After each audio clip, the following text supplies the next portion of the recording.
Kyshawn George is a lottery sleeper worth knowing. This is Floor and Ceiling. Let's break him down.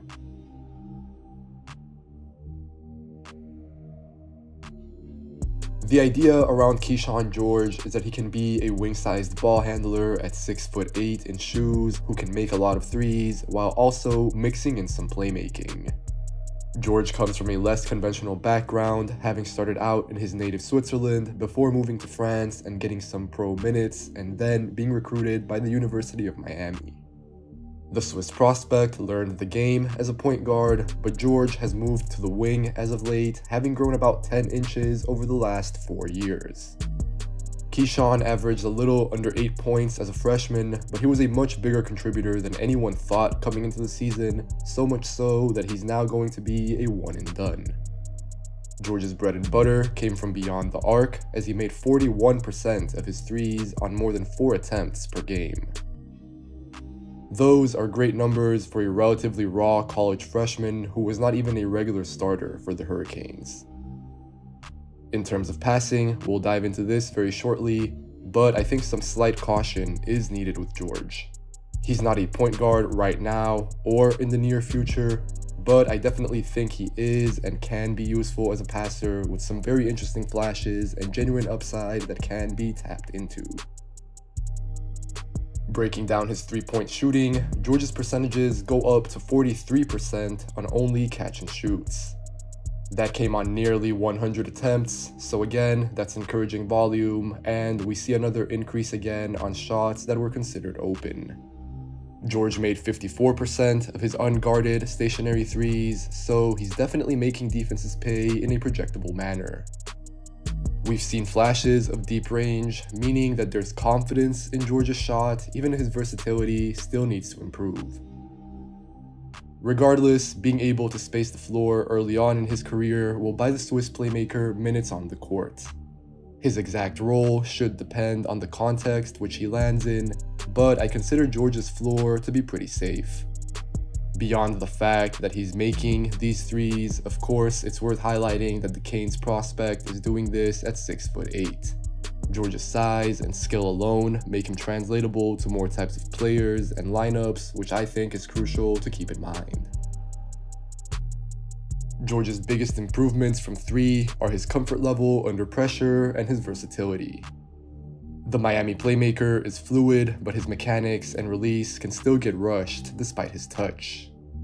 Right now, he can't really shoot off of movement, and of course, George would become even more interesting at his size if he could pull up out of handoffs, turning the corner out of screens, or decelerating into run-up threes in transition. At this stage, these higher difficulty shots are not a part of George's arsenal. The question then also becomes how he scores right now when his 3 is not falling. George doesn't have anything else that he can regularly turn to, but he might not necessarily need to do too much more depending on the level of shooter that he becomes. How much belief NBA teams have in his shot and all the indicators are pretty good will go a long way in determining how high more or less George goes in the draft. Everything I just touched on also extends into George's pull-up threes.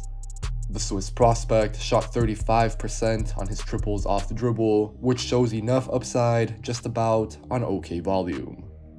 A lot of things are there in terms of stroke, touch, and sometimes even the pickup off the dribble, but it should be about getting reps in different situations and from different spots on the floor.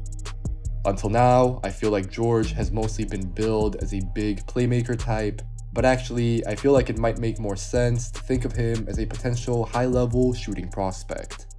That is, a wing somewhat close to the idea of what AJ Griffin profiled as at Duke, not as good at getting buckets and not as athletic, but maybe with more projectable passing flashes and that same role in mind. George had encouraging moments creating for himself this year, but there's a lot of progress to be made here for sure, even if somewhat of a thin base does exist. Overall, Kyshawn struggles to create separation.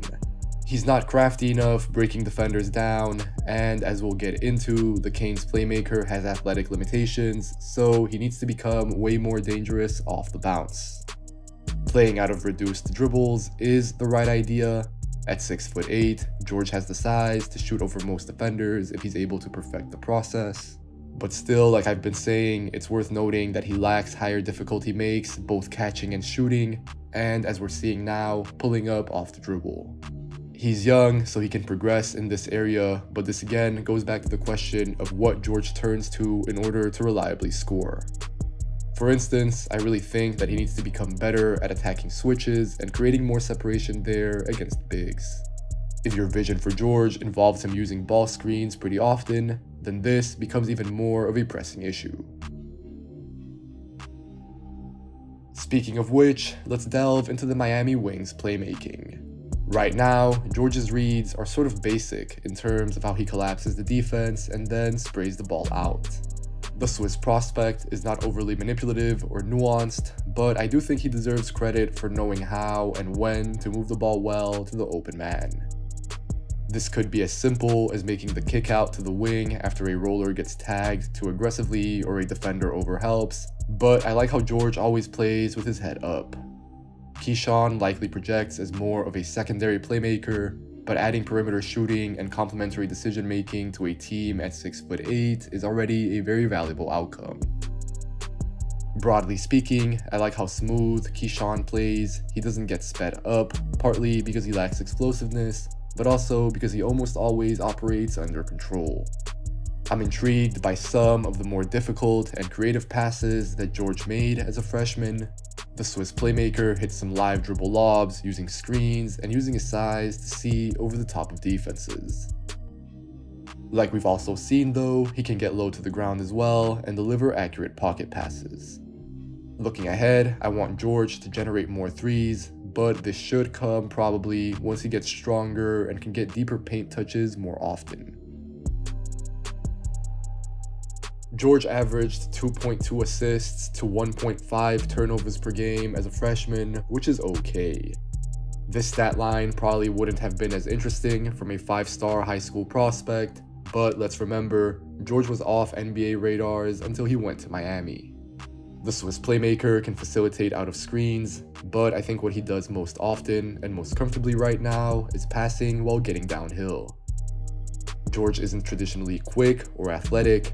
In fact, he moves sort of slow, but he does have gravity as a 6'8" guy who can genuinely handle the ball to some extent.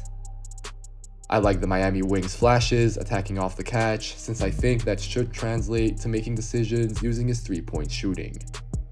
Being able to drive and kick or move the ball quickly is a must in today's league, and I think George can do that.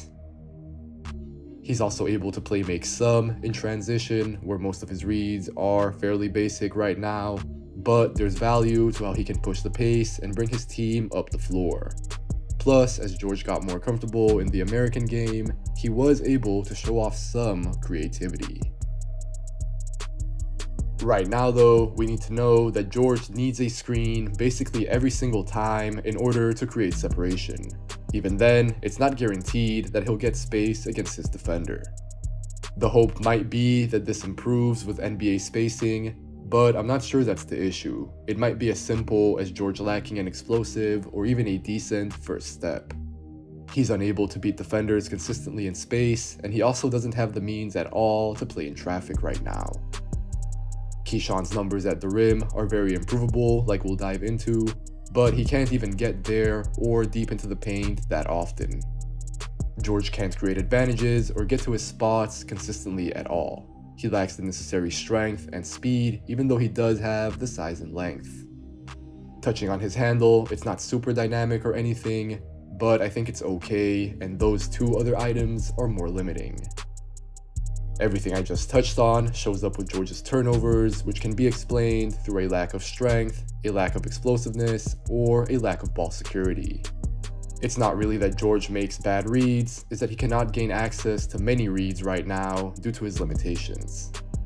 Kyshawn is reliant on screens, and he needs to have a really active off arm, otherwise he struggles to create space when moving downhill. All of this also carries over to George's finishing at the basket. Broadly, he can't bump and keep his handle, and he exposes himself to getting stripped whenever he does venture into the paint. Again, it's worth highlighting how George needs a screen almost every single time, and it boils down to his inability to consistently create advantages due to his lack of strength and speed. This was reflected in George's numbers this season, as he only made 24 of his attempted 41 shots at the rim. That percentage bumps down to about 54% in the half court on just 25 shots, and George almost never dunked or got to the line this season.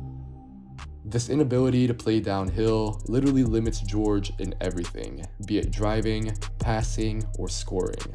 So honestly, this is the Swiss Wings' swing skill. George needs to get better at using his size and keep improving how crafty his handle is. Kyshawn is not explosive, so he needs to become more comfortable changing speeds on his drives.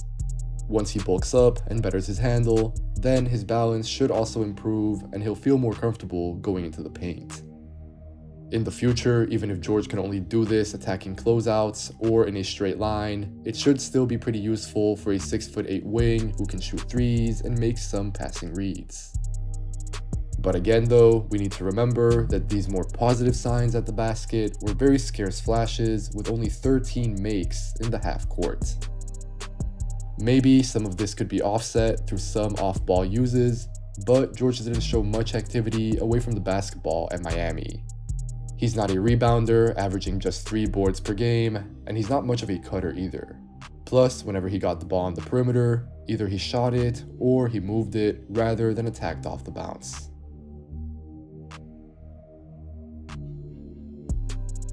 Kyshawn George has shown very real defensive upside. Even though I've just gone on for minutes about how George's lack of burst, strength, and pop affects him offensively, he mitigates these items pretty well down the other end of the floor.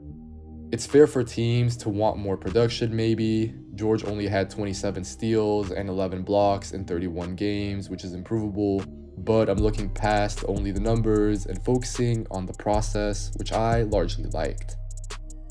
George is disruptive and he's aggressive. He doesn't mind picking guards high up the floor and rushing ball handlers. Remember, he's 6'8" with a wingspan slightly more than 6'10", so he's pretty bothersome. George is still not that explosive, but he stays with guards well through his combination of size, coordination, and engagement.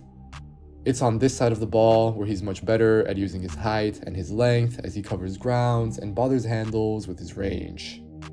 I also like how George plays with decent discipline, given that he's a freshman who's in the US for the first time. He makes multiple efforts on defense, and I legitimately thought that he was impactful at Miami, earning more minutes not just through how he was shooting, but also with how he was defending.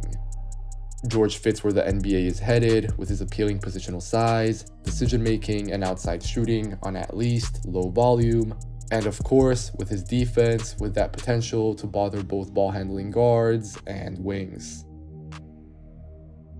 On the ball, the two biggest improvements or limitations are predictable. Speed and strength continue to be problematic for George on this end, even if he is better at offsetting this. In college, he could leverage his size fairly well at times, but I'm concerned that his lack of foot speed will catch up to him in the NBA. This doesn't mean that George will not slide with attackers, but it could certainly mean less positional versatility on this side of the ball. If George is not fast enough to stay with guards, but he also doesn't have the body to deny wings, then his defensive outlook is less clear. I think part of why the Swiss prospect is better defending guards than wings right now is because he's at less of a strength deficit. George doesn't hold up on switches against strong threes, or especially against stronger and bigger fours, despite having the size of a wing. And then, if we take that out to the perimeter against smaller players, besides his foot speed, he can also have issues navigating screens since he's still not strong enough to do so regularly. Off the ball, the game can still move too fast for George sometimes when he's not directly involved. For example, he can lose his man, miss a cut, or just not be sure of what's going on. However, he's still pretty green, and this is his first time making these high-level reps against American competition, so I think that he'll be okay in the long run. He won't be able to keep up with some players just because he won't be fast or strong enough, but I trust that he has the NBA tools in terms of being able to help at the nail, execute long closeouts, and be somewhat switchy and all of that. I really don't mean to be repetitive, but being 6'8" with long arms gives George a lot more margin for error than if he was 6'5", but with the same slow burst to his entire game.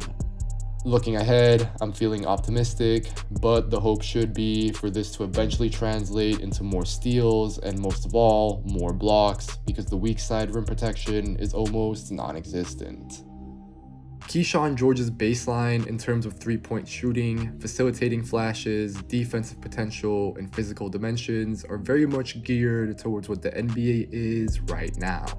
That's why I see him as a real mid to late lottery candidate, but we should also remember George's struggles at the rim, creating separation, and overcoming certain athletic margins. As always, if you enjoyed this video, make sure to leave a like, make sure to leave a comment telling me what you think of Kyshawn George, and if you enjoy the channel, if you want to watch more content like this, make sure to subscribe. Take care, and I'll catch you guys next time.